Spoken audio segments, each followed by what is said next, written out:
Hello and welcome. It's a war that's cost more than 70,000 lives, but after 3 decades, it may be reaching a decisive turning point. Sri Lankan forces say they have the Liberation Tigers of Tamil Eelam on the verge of defeat after chasing them to the tip of the island. Asia's longest-running war has torn apart the country, with civilians caught in the middle, desperately trying to fend for themselves. There's increasing international pressure for an end to Sri Lanka's civil war. Although government forces say they've managed to kill key leaders of the separatist Tamil Tigers and are poised to beat them once and for all, the need for a truce to help the refugees is urgently growing.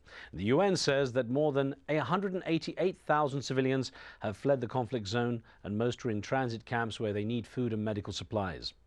Well, denying that they are in a severely weakened position, the Tamil Tigers also refute claims by aid agencies that they are holding civilians as human shields.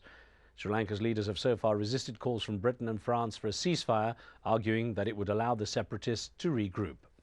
On today's show, we take a closer look at the conflict in Sri Lanka and ask, what are the possible solutions to this political and humanitarian crisis?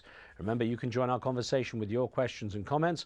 Log on to livestation.com/AJE, enter the chat room, and then take part. And we also welcome your phone calls on the show, of course. To discuss the issue, we have Riz Khan, a Sri Lankan British politician from the Conservative Party and currently a member of the European Parliament. He joins us from Strasbourg in France. From Oslo, Norway, is Erik Solheim, the Norwegian Minister for Development and also the Minister of the Environment. He was part of the Norwegian delegation negotiating a truce in the Sri Lankan civil war. And from Urbana, Illinois, is Francis Boyle, an international law and human rights expert and professor of law at the University of Illinois. Dr. Boyle has called on several nations to fulfill their obligations under the Geneva Conventions to launch an immediate humanitarian airdrop relief operation. Well, let's get straight to our questions. Erik Solheim, if I could start with you with an idea of the information that you've had on the situation on the ground right now. How desperate have things become?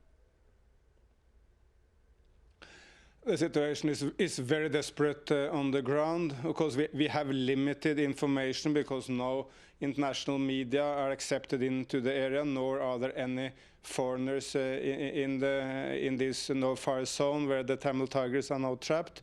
So we do not have the most accurate information. But whatever we do have is that the situation is extremely serious. There is malnutrition, particularly among children and elderly people. According to UN estimates, 6,000 to 7,000 civilians have been killed over the last 2 to 3 months. So the situation for the civilians is absolutely desperate. Mr. Solheim, you negotiated or helped to negotiate the truce in 2002. It seems to have gone a long way downhill since then. And I wonder, from your perspective, what do you see as the main cause in the failure to find common ground between the Tamil Tigers and the Sri Lankan government right now?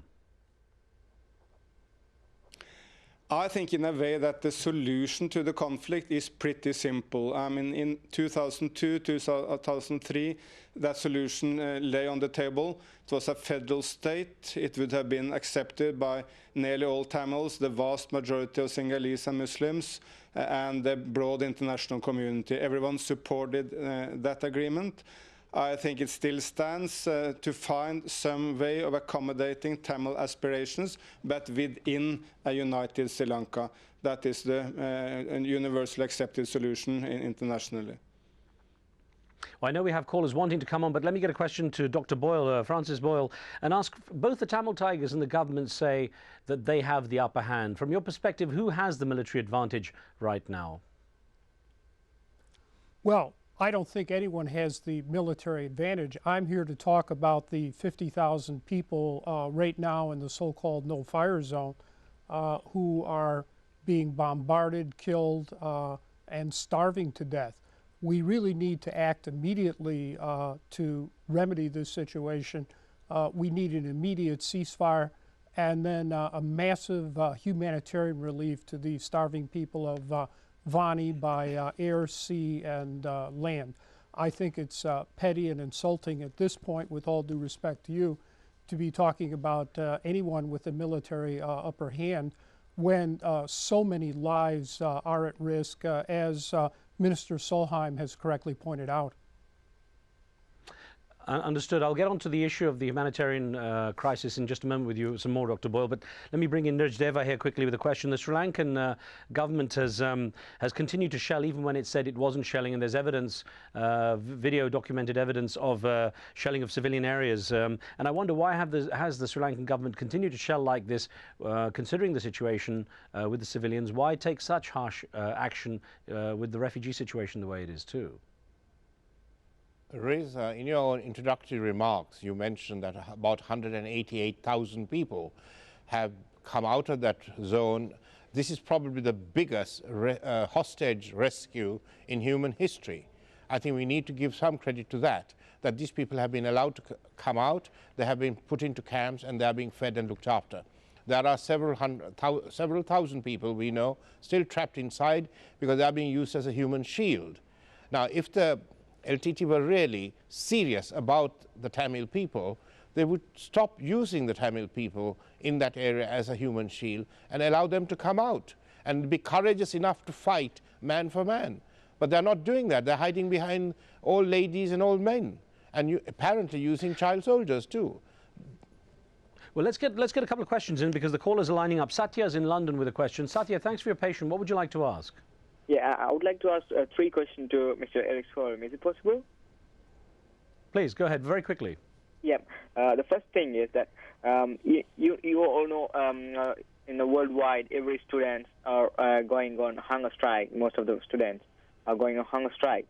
So why the international community is not, make any decision to, support the, Tamils and everyone know, the Tamils need a free homeland, and that's what the Tamil Tigers are fighting. What do you think about that? And the next question is, as you know about Tamil Tigers very much. I mean, you were like a peace mediator. Satya, to Sri Lanka. Let's have the questions though. It's important because we need to move on as well. Yeah. What do you think about LTT? Are they good or bad? Okay. Okay. So Eric Solheim, 2 questions there to tackle. First, why is there, in Satya's perspective, a lack of sympathy for the Tamil Tigers' cause for a homeland? And then how do you regard the Tamil Tigers when it comes to judging them? Do you feel they're a force for good or a force for bad? There is broad international support for Tamil self-rule within a united Sri Lanka. Some sort of Tamil self-government in the northeast, for instance, a federal system within a united Sri Lanka is broadly supported by the international community. There is hardly any support for a Tamil separate state, simply because there is no, globally, there is no appetite for more separate states. When it comes to the view of the LTT, I think there are 2 issues at the moment. One demand to the LTT, the other to the government of Sri Lanka. The LTT should do, as Nirjdeva is also commenting upon, they should let everyone in the zone under their control be given the individual right to decide for themselves whether they want to stay in that zone or leave it. Unfortunately, there is very strong evidence that the LTT is using the civilians as a human shield and are killing people who want to get out of the zone. On the other hand, the government of Sri Lanka should not attack with heavy weapons a zone they themselves have defined. The government of Sri Lanka asks people to move into that zone for protection. Then they cannot attack with heavy weapons a zone which should protect people. Both parties are responsible for solving this situation. Kamlesh is in Canada with a question. Kamlesh, what would you like to ask? Yes, I would like to ask Mr. Solheim, all these years he's been a peace facilitator for the Tigers. There hasn't been any development by Norway for the past so many years, and now they're trying to keep the Tigers alive. And the other question is, all these protesters around the world, they've been trying to keep the Tigers alive. Why haven't they trying to keep the innocent civilians? The internally displaced. Okay, a quick response, Mr. Solheim, to that.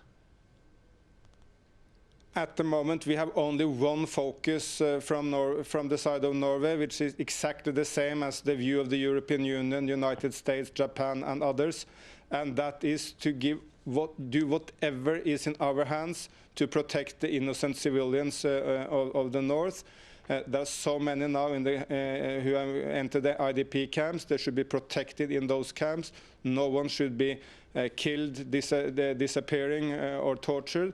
And those who remain in the LTT zone should be allowed to leave the zone if they so wish. And we strongly ask both parties to live up to their humanitarian, to what are demanded from of them from a humanitarian point of view. Now, I know I want to get our perspective from our other panelists in just a moment. But we have to take a short break. I'll get to those in just a second when our discussion continues. Don't forget, you can join the chat room. Livestation.com is where you log on, and the conversation is taking place in there right now. Join in with your questions and comments. We'll be right back.